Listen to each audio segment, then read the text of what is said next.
दक्ष news, सामान्यांच्या हक्कासाठी नेहमी दक्ष.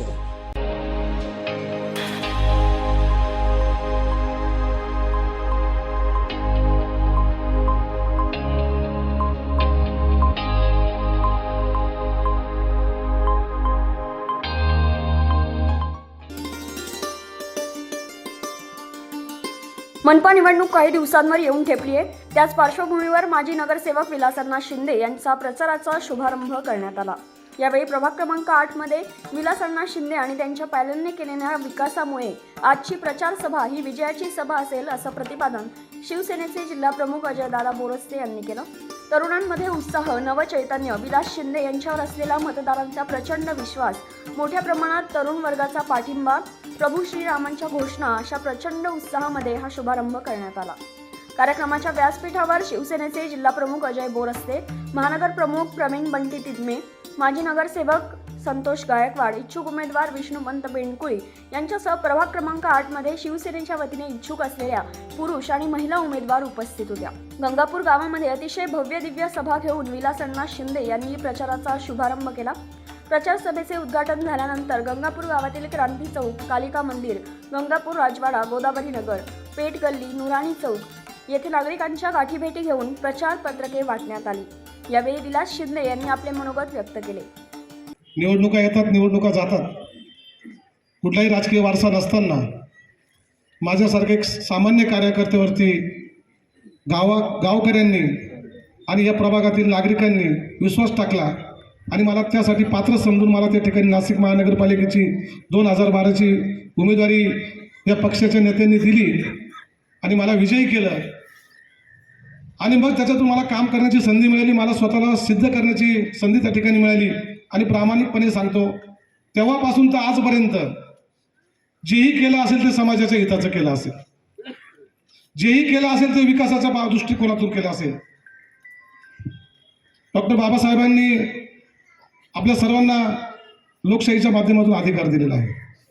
आणि मग निवडणुका येतात, निवडणुका जातात आणि प्रत्येकाला निवडणुकीमध्ये उभं राहणं, इच्छुक राहणं हे काही नवीन नाही, कारण तो डॉक्टर बाबासाहेबांनी त्यांना अधिकार दिलेला आहे.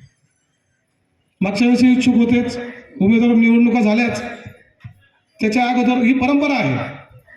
परंतु ह्या परंपरेमध्ये आणि या सगळ्या प्रक्रियेमध्ये जो निष्ठावान असतो, जो जनतेच्या प्रती काहीतरी करू इच्छितो, इथं काही खोटं काही चालत, जनता आता ऐकून घेत नाही. कारण पक्ष इतके झालेले आहे, स्पर्धा भरपूर आहे आणि त्या स्पर्धेमध्ये टिकताना स्वतःला प्रॅक्टिकल असणं आणि संस्कार याचा पांघरून घेणारे सुद्धा दादा फार लोक आहेत, फार संस्कारी दाखवतात, पण तसं काही नसतं. परंतु आम्ही जे आहे, जसे आहोत, लहानशे मोठे या सगळ्यांसमोर झालेलो आहे. त्याच्यामुळे त्यांचा सगळ्यांचा विश्वास आमच्यावरती आहे आणि त्या विश्वासाला पात्र जेव्हा आम्ही झालेलो आहे, जे विकासाचे कामं संतोष भाऊंनी सांगितलं, नाशिक महानगरपालिकेमध्ये हे 23 खेड्यांचा ज्यावेळेस समावेश झाला, त्यावेळेस हा सगळे जे 23 खेडे हे या नाशिक शहराचा दुर्गम भाग, दुर्लक्षित भाग म्हणून त्या ठिकाणी होता. परंतु दादा, आपल्या नाशिक महानगरपालिकेच्या जेव्हापासून आपण काम करतोय, तुम्ही जे पाठबळ आम्हाला दिले, जी काम करण्याची पद्धत शिकवलेली आहे, या नाशिक शहरामध्ये पूर्वी कॉलेज रोड 1 नंबर होता. आज या नाशिक शहराचा हा असलेला दुर्लक्षित भाग हा नाशिक शहराचा 1 नंबरचा नाक झालेला आहे. याच्यात 3 मात्रे शंका नाही. ज्यांनी त्या काळामध्ये 200, 250, 500 रुपये वारांनी प्लॉट घेतले, त्यांची आज किंमत 50,000 रुपये वार आहे. इथं प्रत्येकाला वाटतं, इथल्या भागातला जर आपण, दादा तुम्ही माझ्या शेजारीच आहात, प्रत्येकाला आपण आता जसं आपण म्हणतो, नाशिक जिल्हा कायद्याचा बालेकिल्ला, हे खरं आहे. ज्यांनी कायदा पाळला त्याला सन्मान मिळतो. आणि मग असं असताना लोकहिताचे आम्ही कामं केले, परंतु याही पलीकडे जाऊन समाजामध्ये शांतता, सुव्यवस्था कशी अबाधित राहील याच्यावरती सुद्धा आम्ही आमचं कर्तव्य म्हणून काम केले. म्हणून दादा तुम्हाला सांगतो, गंगापूर पोलीस स्टेशनच्या बाबतीत जर आपण बघितलं तर त्या ठिकाणी आज आपल्याला नोंद दिसेल की सर्वात कमी असलेला क्राईमचा भाग, म्हणजे कमी आलेख असलेला भाग हा आपला गंगापूर परिसर आहे. याचं कारण ही शिवसेनेने आम्हाला दिलेली शिकवण आहे. 80% समाजकारण आणि 20% राजकारण. कुठलंही काम असू द्या, आम्ही त्या ठिकाणी शिवसेनेने आम्हाला जे शिकवलं आहे, वंदनीय शिवसेना प्रमुखांनी शिकवलेलं आहे, त्या दृष्टीपथातून आणि त्याच्यातून आम्ही काम करत असतो. दरम्यान मनपा निवडणुकीमुळे सगळीकडेच उत्साहाचं वातावरण दिसून येत आहे. परमेश्वर आंधळे, दक्ष न्यूज, सातपूर.